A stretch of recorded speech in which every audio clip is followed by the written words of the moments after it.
Bem-vindos ao Movimento Radiação. A gente está aqui para refletir, expressar, experimentar o amor e a graça de Deus. Se é a sua primeira vez aqui com a gente, é muito bom recebê-lo. Nessa série, você veio num bom dia. Você ganhou até uma pipoquinha agora, porque nós estamos iniciando a série Radiação vai ao cinema.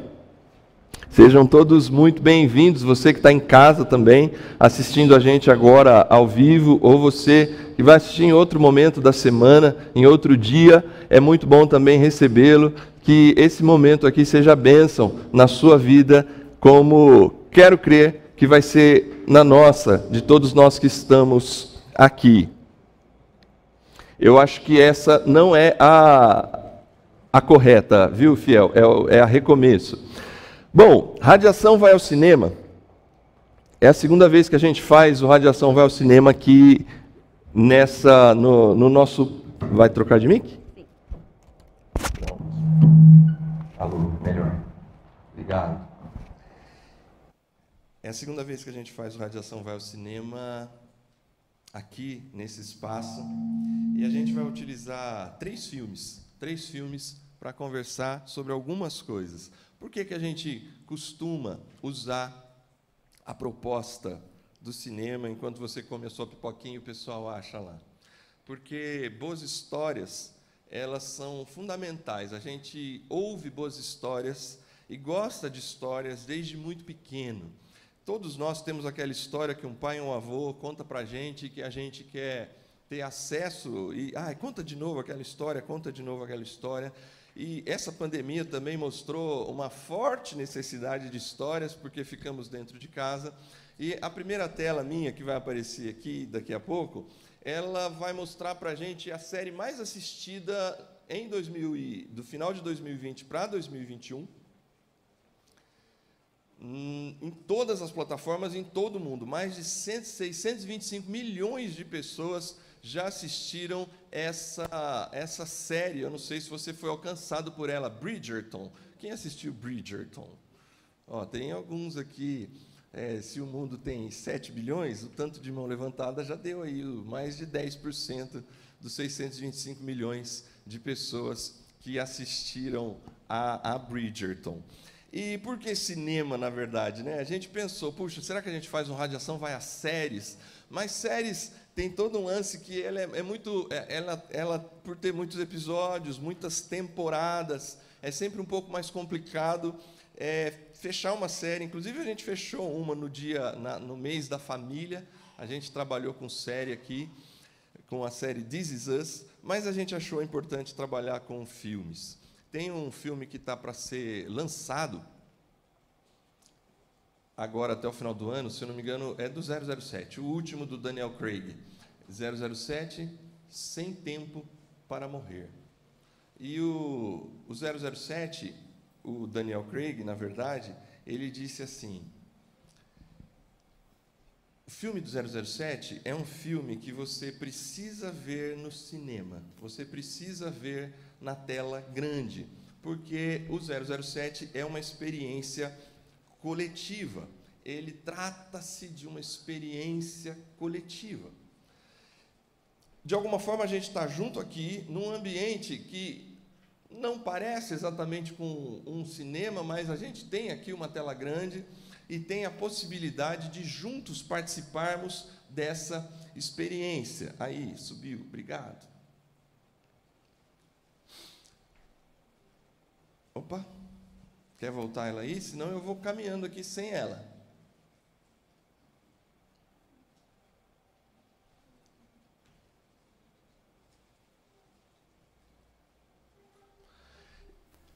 Eu vou indo.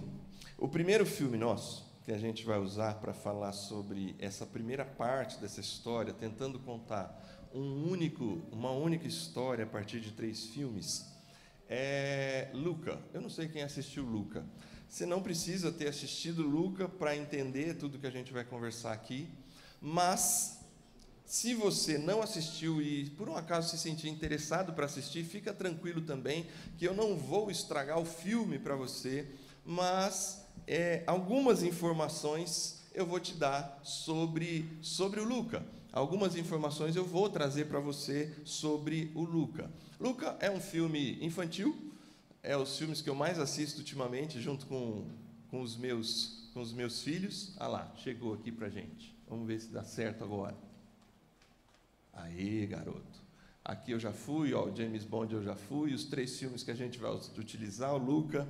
Semana que vem, se você quiser assistir durante a semana, Prenda-me se for capaz, um filme um pouco mais antigo, mas que tem uma história muito interessante. E o último, talvez um filme não tão conhecido, mas eu te convido a conhecer, Escritores da Liberdade, que a gente vai utilizar na última semana. O Luca, como eu estava falando, a gente vai tratar do começo de tudo. E a primeira informação que eu preciso dar sobre o Luca é que o Luca tem uma natureza dupla. Isso já está nos trailers, isso está em qualquer pequena imagem que você vê do filme. Você vai identificar que esse garoto aqui, o Luca, junto com seu amigo Alberto, eles têm uma natureza dupla. Eles vivem no fundo do mar, e vivendo no fundo do mar, eles são como que peixes. No filme, de alguma forma, pelo preconceito que o filme vai apresentar, eles são tratados como monstros marinhos. E quando ele sai da água, ele é gente. Ele tem corpo humano. Essa natureza dupla do Luca, ela é uma natureza que está presente na vida dele, de alguma forma conversa com aquilo que a gente quer contar, a história que a gente quer contar nessa série, porque a gente vai usar o Luca para conhecer um pouco do começo de tudo. E o Luca, ele é essa figura, essa pessoa no filme, que vai mostrar, obviamente, o amadurecimento de uma criança, a importância da criança ter novas aventuras e ir avançando na sua vida. Mas o Luca, ele tem essa dupla natureza, e ela conversa com a nossa, eu não diria dupla natureza, mas uma verdade que por vezes a gente já se esqueceu, já deixou ela para trás, sobre a criação de todas as coisas, quando no primeiro livro da Bíblia é dito essa informação que está aí postada: então o Senhor Deus formou o homem do pó da terra e soprou em suas narinas o fôlego de vida, e o homem se tornou um ser vivente. Perceba que nessa informação a gente tem, no ponto da criação, eu sempre falo isso aqui quando eu falo sobre criação, não cabe a mim, ou pelo menos nesse espaço, nesse momento, discutir exatamente qual é o seu conceito da obra criada. Mas a Bíblia, ela apresenta o homem sendo criado, e quando ela apresenta o homem sendo criado, ela diz que o homem é formado por 2 elementos. Um elemento que é a própria terra, um elemento da própria terra. A gente é terráqueo, a gente é terreno, a nosso corpo físico são dos elementos que aqui estão. Nós temos uma concepção muito ligada ao nosso próprio mundo, ao planeta Terra. Mas é dito que junto com essa, na hora que o ser humano é formado, é dado a ele barro e fôlego de vida. O próprio Deus sopra fôlego de vida no homem. Essa natureza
quando nós nos pegamos com a seguinte pergunta: será que é só isso aqui?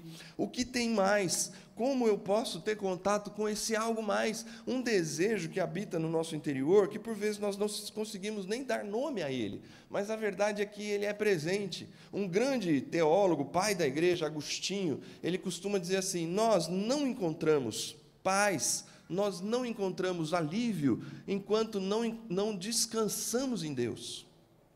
Parece que no início de todas as coisas, o mundo criado e o homem criado recebendo o sopro de Deus, recebendo essa natureza que vem da terra, mas também vem de Deus, ele recebe um desejo intenso que acontecia todos os dias. Se Deus, Criador, se encontrava com Adão e Eva, e eles tinham um contato constante, e a vida fez a gente perder esse contato. Muitos de nós que crescemos em ambientes evangélicos, católicos ou religiosos, a grande verdade é a seguinte: nós crescemos,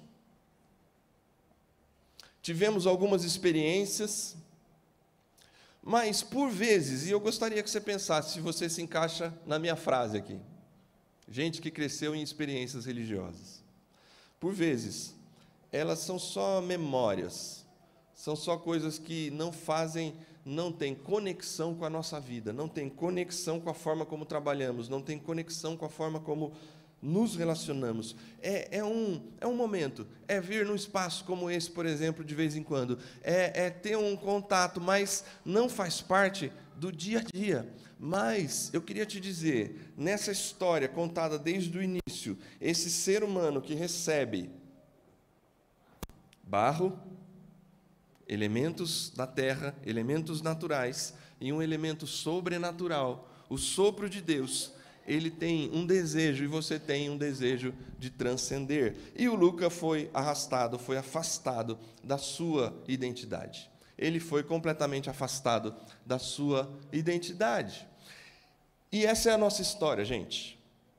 Eu acho que eu vou quase parar de falar do Luca aqui, talvez algumas outras citações, mas eu acho que essas 3 informações são suficientes. Luca tem uma dupla natureza, Luca tem um desejo de transcender e sair do ambiente que o domina, e Luca foi por muito tempo, e mesmo quando ele acessa esse novo mundo, ele é convidado constantemente a abandonar a sua real identidade e voltar a viver preso dentro do submundo, do submarino, debaixo das águas, porque a ideia é que ele nunca vai ser aceito, e ele é afastado por todo mundo ao redor da sua real identidade.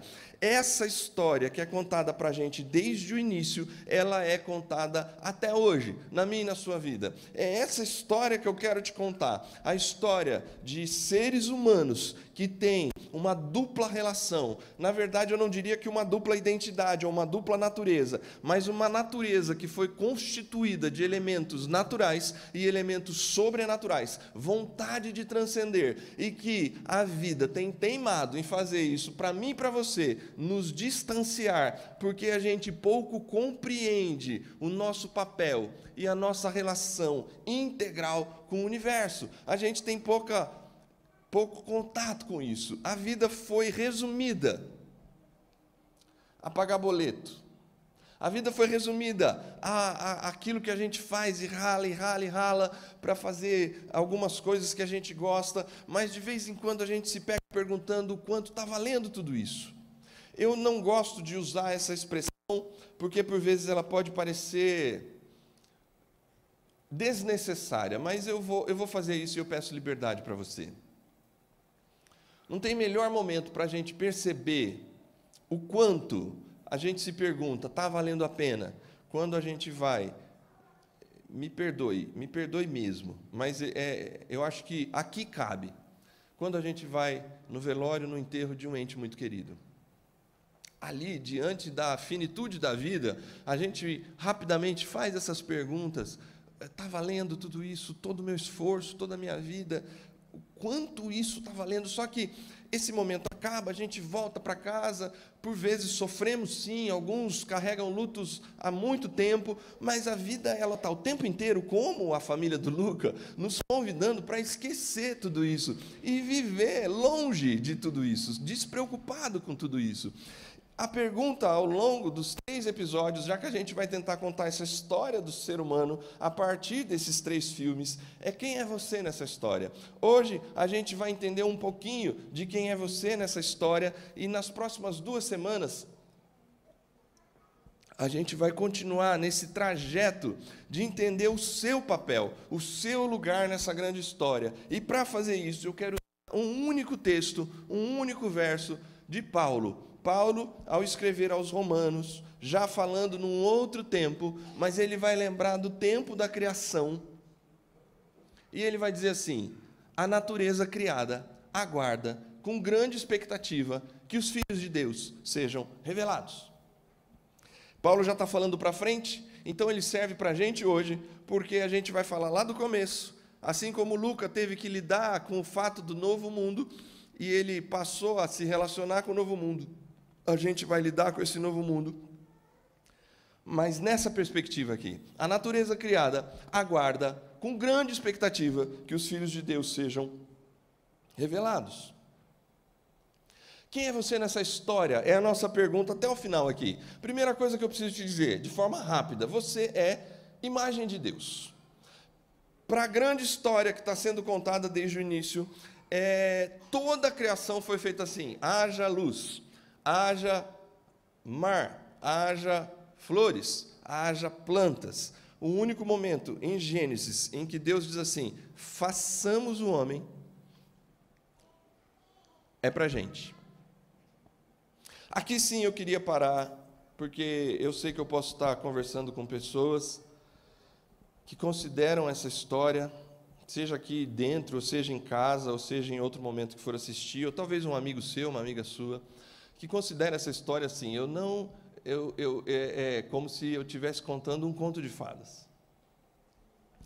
A gente tem 2 grandes opções para escolher. Uma é que o mundo é fruto do acaso, o que estaria dentro de uma ideia naturalista da vida. Todas as coisas foram casuais, vários milhões de anos para tudo acontecer, e, na verdade, a gente morre, e, na verdade, são só químico, físico, isso se desfaz, e não tem nada depois, é tudo aleatório, portanto, não há, dentro de uma visão de mundo que pensa a partir disso, não há nada que eu possa fazer que dê grande propósito para a vida, porque a vida se resume naquele tempo entre o meu nascimento e a minha morte, e é uma grande casualidade eu estar aqui. Essa é uma opção. A outra opção é que o mundo foi criado. Se o mundo foi criado, a gente teria também 2 opções. Uma opção é imaginar um Deus, como muitas religiões imaginam, um Deus do qual a gente precisa se dobrar a Ele, reverenciá-lo e servi-lo de tal forma que fomos criados, porque esse Deus carecia de seres humanos que precisariam se esforçar, se sacrificar, entregar o seu melhor para suprir uma necessidade desse Deus. A Grécia é assim, deuses romanos são assim, os vikings são assim, e outras culturas atuais também olham para Deus. Por vezes, no cristianismo, algumas pessoas têm essa mentalidade, que Deus, se Ele é o Criador de todas as coisas, a gente precisa fazer tudo para Ele, como se houvesse um buraco em Deus de carência, e que o ser humano precisasse atender essa carência de Deus. A outra e última possibilidade que eu quero trazer para você é a possibilidade que a Bíblia apresenta na história que eu estou contando para vocês. A história que eu estou contando para vocês diz assim: e viu Deus, a cada dia que Ele cria, diz assim, e viu Deus que o que Ele havia criado era bom. E no 6º dia da criação é dito assim, e viu Deus que o que Ele havia criado, tudo o que Ele havia criado era muito bom. E Deus decide todos os dias ir ao jardim e se relacionar com a sua criação. Esse Deus, Criador, Ele é um Deus diferente daquele Deus que quer fazer algo, que você faça algo para Ele, porque Ele precisa que você faça.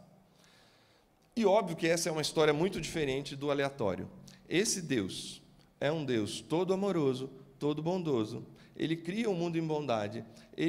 Quando ele cria o mundo, ele decide se relacionar com o mundo por meio da humanidade, e ele escolhe. E é muito interessante se você ler Gênesis 2. Chega na sua casa e lê Gênesis 2. Parece que a história da criação para. É como se houvesse uma pausa dramática na história, porque está vindo assim, primeiro dia haja isso, haja aquilo, segundo dia haja isso, haja aquilo, e foi muito bom. Terceiro dia haja isso, haja aquilo. Quando chega no sexto dia da criação, parece que diz assim, para tudo. Para tudo. Agora a gente vai fazer o homem. E a gente vai fazer o homem dos elementos da terra. E além de fazer dos elementos da terra, a gente vai soprar nele fôlego de vida. E ele vai receber imagem e semelhança. Ele vai ser o representante na criação. Ele vai ser a figura tangível da presença de Deus na criação. Algumas religiões vão dizer que o ser humano é Deus, a gente é Deus para nós mesmos. Não é exatamente essa a história que é contada. A história que é contada é de um Deus que escolheu a gente como representante. Nesse sentido, nós não somos Deus, mas nós carregamos a fagulha de Deus de tal forma que a gente o representa. Você é representante de Deus para toda a criação. Toda a criação olha para o ser humano e depende do ser humano. A natureza criada aguarda. A natureza criada precisa da gente. O mundo caminha de mal em pior na ecologia, na política, no cuidado com os pobres. Isso tem a ver com o ser humano. Nós fomos colocados aqui como representantes da criação, não num processo evolutivo em que sobreviveu mais forte, mas no processo exato de que Deus escolheu seres como eu e você para sermos os representantes de Deus para toda a natureza. Só que você também é filho e filha de Deus. Porque lá no início a gente é criado, a gente é criatura de Deus. E aí o texto vai informar de Paulo que a natureza não aguarda somente as criaturas, o Adão e Eva, aguarda os filhos de Deus. A natureza espera com grande expectativa que a gente seja revelado. Qual o seu papel nessa história? Primeiro, a gente tem um sério compromisso com o planeta. A gente tem um sério compromisso com o planeta. Mas Paulo ele vai acrescentar um fator. Eu preciso entender a minha real identidade. E a minha real identidade é sim, eu sou criado por Deus, mas eu sou convidado a ser filho de Deus. E ao ser convidado a ser filho e filha de Deus, eu tenho um papel na família. Eu passo a fazer parte da grande família de Deus. E Ele me dá nome. Ele me dá nome. Eu não sei qual é o seu nome. O meu nome, coincidentemente, é muito parecido com o primeiro livro da Bíblia, Gênesis. Eu sempre me apresento aqui como Júnior, pastor aqui do Movimento Radiação. Mas, de vez em quando, eu falo isso. Meu nome, na verdade, é o nome do meu pai. Todo mundo que chama Júnior tem o nome do pai, né? Eu não esqueço quando eu estava na minha lua de mel, sempre todo mundo me chama de Júnior, desde muito pequeno. Porque meu nome, na verdade, sempre foi muito difícil, principalmente para uma criança, com todo respeito ao meu pai, que talvez possa até estar assistindo agora. E na lua de mel a gente entrou num carro para fazer um passeio lá em Porto de Galinhas, junto com outro casal. E eu e minha esposa atrás, e o outro casal na frente, numa peruazinha, e de repente a gente conversando, trocando ideia. Qual é o seu nome? Ana Paula. E o seu? Não lembro o nome da esposa. Ana Paula também? Ana Paula. E o seu? O rapaz falou, Júnior. E você? Júnior. Aí ele olhou para mim assim, qual que é seu nome? Aí eu falei, Genésio. E o seu? Anacleto. Então, os dois se reconheceram assim. É muito mais fácil usar o nome Júnior do que os nomes originais, né? Mas eu não estou contando isso para me expor, não, e nem expor meu pai. Eu estou contando isso para que você entenda que Deus nos dá nome na sua família. Porque Deus valoriza demais a ideia do nome. Quando Deus se revela lá para Adão e Eva, Ele se revela como Yahvé. Javé, talvez você conheça como Jeová, mas ele se revela como Yavé, aquele que é, aquele que decide fazer tudo e que pode fazer tudo pelo ser humano, aquele que subsiste em justiça e bondade. E ele vai dando nome para a gente. Adão e Eva são nomes diretamente relacionados à terra.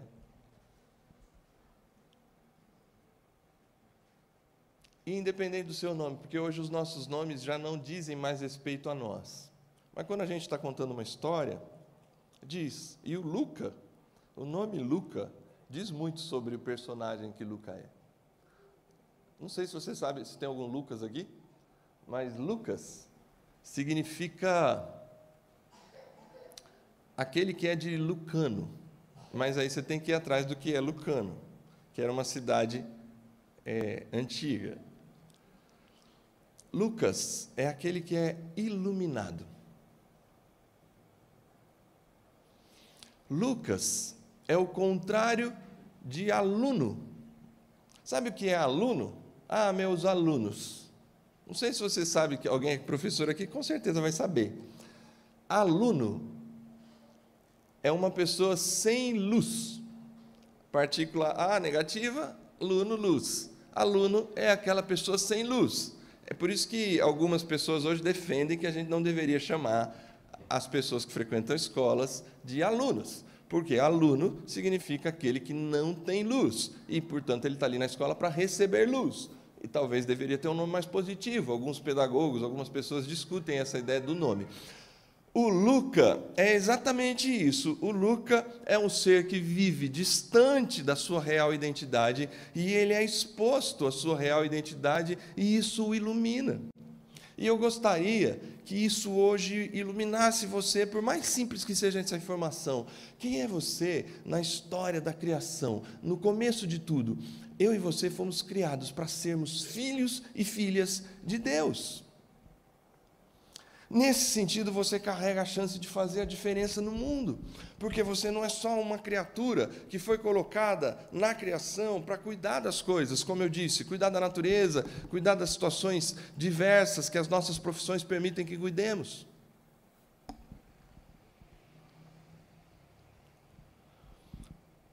Como imagem de Deus, eu e você somos chamados para, como representantes de Deus, cuidar da natureza. Então, se você é dentista, cuide bem dos dentes dos seus pacientes. Se você é um publicitário, faça campanhas com ética e com boa criatividade. Se você é um pedreiro, levanta uma parede no prumo.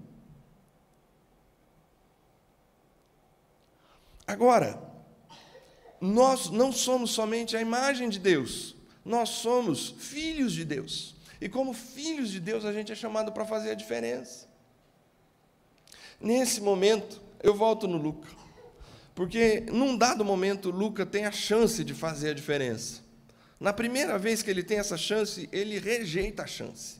E na segunda vez que ele tem essa chance, ele decide fazer a diferença.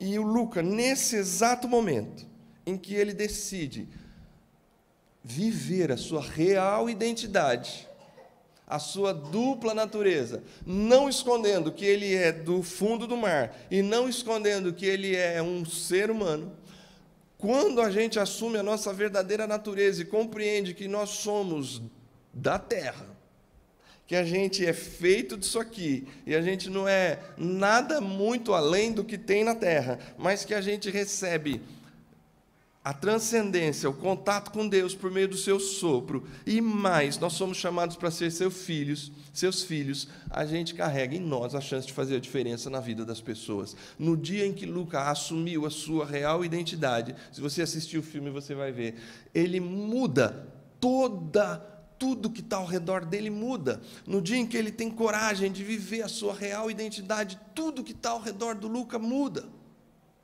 E no dia em que a gente assume a nossa identidade de filho de Deus, representante de Deus, você não sabe quem anda contigo no elevador, quem trabalha do seu lado, quem pode estar precisando, às vezes, de você, de tal forma que no dia em que, porque por mais que as pessoas não queiram que você tenha essa identidade, assim como num primeiro momento é assim, não revela quem você é, no dia que você revelar quem você é, todo mundo vai se afastar de você. É exatamente no momento em que a gente revela quem a gente é como filho de Deus, que a gente tem a chance de aproximar as pessoas. Encontre o seu lugar na história. E aqui eu gostaria de terminar com vocês.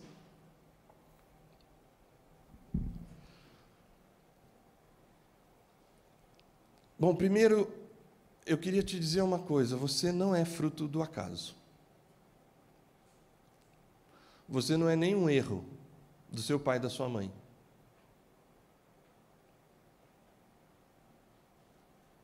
Eu sou temporão. Não sei se você conhece essa expressão, mas eu sou filho de pais que, depois de terem 5 filhos, minha mãe tinha certeza que nunca mais nasceria ninguém, e eu venho como 6º filho, 11 anos depois do meu irmão mais próximo de mim. Eu não estava na programação.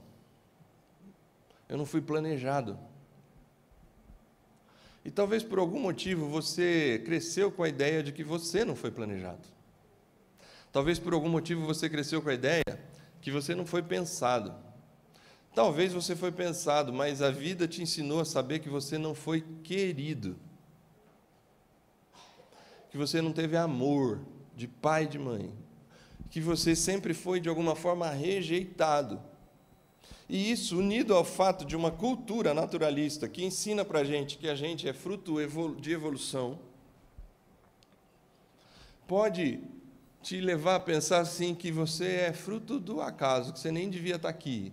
Eu queria te dizer que na grande história que Deus conta para a gente, você não é fruto do acaso, você foi planejado. Por mais que alguém te diga diferente, por mais que você pense diferente, eu queria somente que você refletisse hoje que você não é fruto do acaso, você é planejamento daquele que criou todas as coisas. Eu ouso dizer que no dia que Deus fez, façamos o homem, a nossa imagem e a nossa semelhança.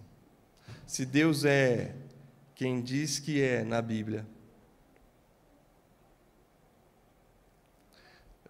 Deus sabia, inclusive, que de Adão e Eva, Sete, Noé, Abraão, Davi, José, Pedro, Paulo, chegaria um cara na história que se chamaria Genésio. E que esse Genésio escolheria pôr no último filho o nome dele.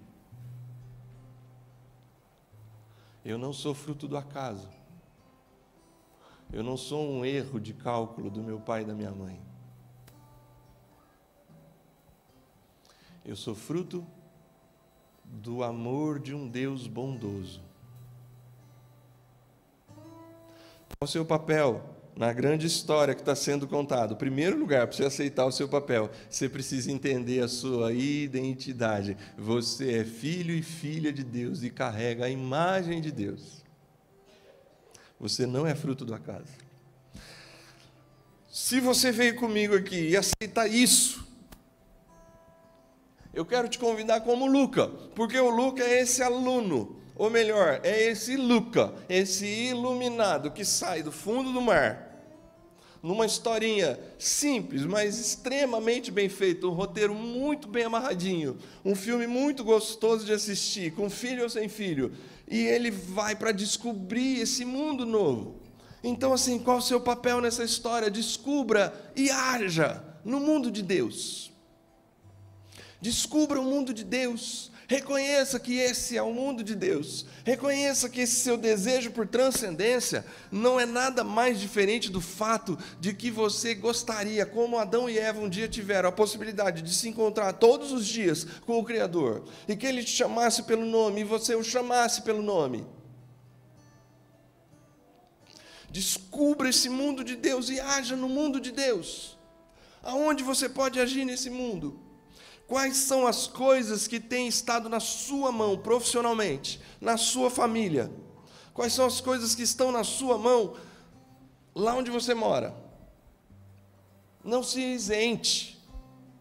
Não viva só para você, porque enquanto Luca viveu só para ele e não descobriu o mundo, e não ajudou a mudar a vida do Alberto, não ajudou a mudar a vida da Júlia, não ajudou a mudar a vida do pai da Júlia, ele não cumpriu o seu papel.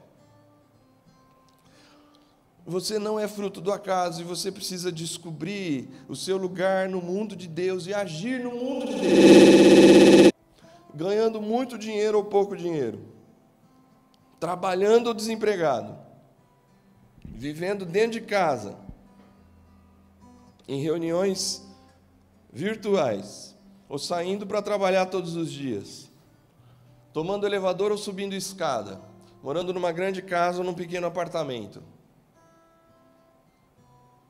tendo uma grande família ou uma pequena família, morando num condomínio fechado ou numa rua, de uma vila, de um bairro qualquer, da cidade de Campinas ou outra cidade.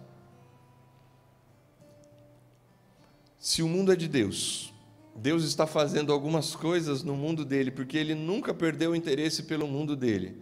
E ele está à procura de seres humanos que são a sua imagem e semelhança, que se lembrem disso e que retomem essa identidade, para que voltem a agir no mundo de Deus.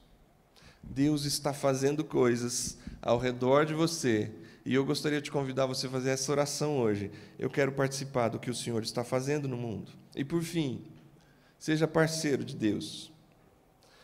Seja parceiro de Deus, porque se Deus é pai e você é filho, Ele te convidou para essa parceria, e essa parceria envolve você conhecê-lo mais.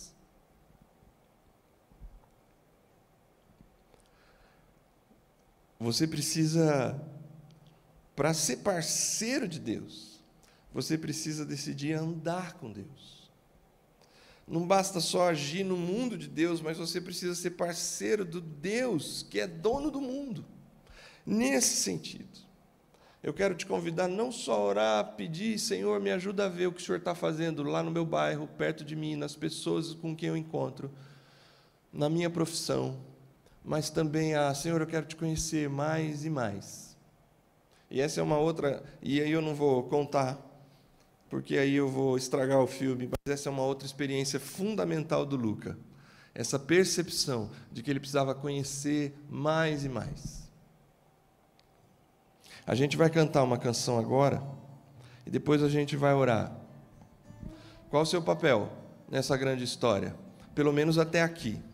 Pelo menos até o ponto em que chegamos, você precisa reconhecer que você está no planejamento de Deus e Ele quer trabalhar em parceria com você.